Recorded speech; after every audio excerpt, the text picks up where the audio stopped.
Olá turma, meu nome é Samuel Oliveira e faço parte da Residência Pedagógica de Matemática da UESC e juntamente com o José Roberto elaboramos a aula de hoje. Na tela que você está assistindo agora, seja no celular, TV, tablet, notebook, computador ou qualquer que seja essa tela, existe um elemento chamado diagonal, que passa a dividir a mesma em dois triângulos retângulos semelhantes que estão sendo indicados no vídeo.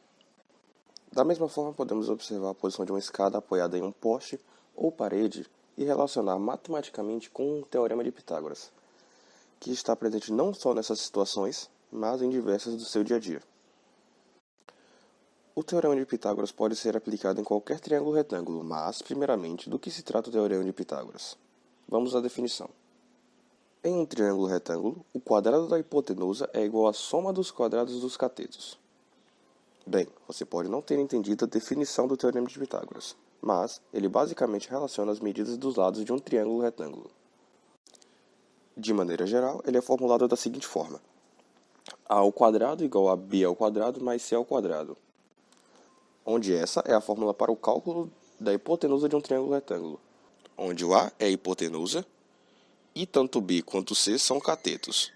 Para diferenciar, o b é chamado de cateto oposto e o c chamado de cateto adjacente. E isso se dá pelo ângulo de referência que está sendo tomado para a construção dessas nomenclaturas. Temos também que outras características que compõem um triângulo retângulo é que a hipotenusa é o maior lado desse triângulo e ela é oposta ao ângulo de 90 graus. E os catetos são os demais lados desse triângulo retângulo. Podemos ver isso nessa imagem, que neste triângulo retângulo que está sendo tratado, temos no cateto oposto 9 quadrados e 16 quadrados no cateto adjacente. Somando os quadrados que compõem os catetos, chegamos à soma dos quadrados que estão na hipotenusa. Vejamos. Eu tenho 9 quadrados no cateto oposto e 16 no cateto adjacente. Somando-os, eu tenho 25 quadrados, que é justamente a quantidade de quadrados que compõem a hipotenusa. Nisso, Pitágoras provou que a área dos quadrados construídos sobre os lados de um triângulo retângulo referente aos catetos equivale à área do quadrado construído na hipotenusa. Tudo bem, agora que vimos como essa demonstração se desenvolve, como eu posso calcular a hipotenusa desses triângulos? Vimos até agora que o Teorema de Pitágoras está presente na sua tela e em diversas outras situações, como na escada, que foi exemplificado no começo da aula. Mas você sabia que o Teorema de Pitágoras está presente também dentro da sua casa? Vejamos. Já parou para pensar que as portas de sua casa, assim como a tela que você está vendo esse vídeo agora, também possuem a diagonal? Portanto, ela pode ser calculada com o Teorema de Pitágoras? Vejamos. Então, vamos calcular essa diagonal. Caso tenha disponível em casa, utilize instrumentos de medição para coletar as medidas de uma das portas de sua casa. Se não for possível, vamos juntos calcular a medida de uma porta fictícia que utilizaremos para efetuar os cálculos. Considere que a porta tem 1 metro de largura por 2 metros de altura. Então vamos aos cálculos.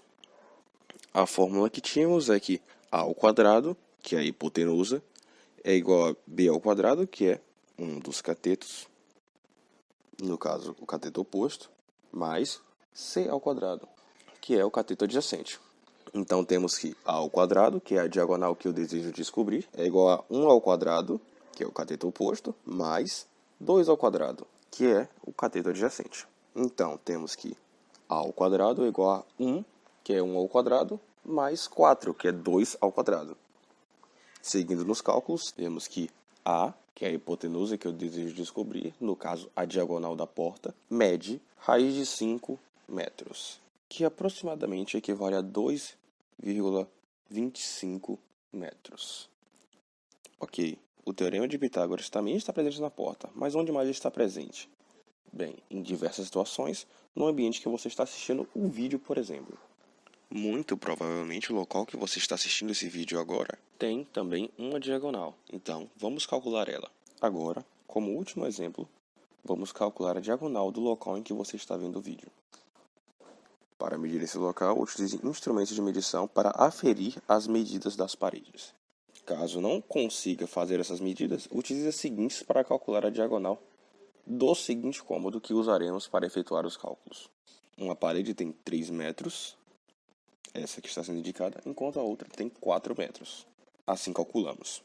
A hipotenusa ao quadrado é igual a 3 ao quadrado, que é um dos meus catetos, mais 4 ao quadrado, que é o outro cateto que eu tenho nesse cômodo. Seguindo, temos que a hipotenusa ao quadrado é igual a 9, que é o quadrado de 3, mais 16, que é o quadrado de 4. Efetuando a soma, temos que a hipotenusa ao quadrado é igual a 25. Simplificando, agora temos que a hipotenusa é igual a 5, ou seja, a diagonal desse cômodo é igual a 5 metros, não esquecendo sempre da unidade de medida que estamos trabalhando. Bem, depois desses cálculos, caso você tenha conseguido obter as medidas tanto da porta quanto do cômodo que você está vendo esse vídeo, insira essas medidas no bloco de atividades que contém o tema do Teorema de Pitágoras. Por hoje é isso, espero que tenham gostado da aula. Observe onde mais está presente o Teorema de Pitágoras em sua casa. Por hoje é só, até a próxima aula. Tchau, tchau.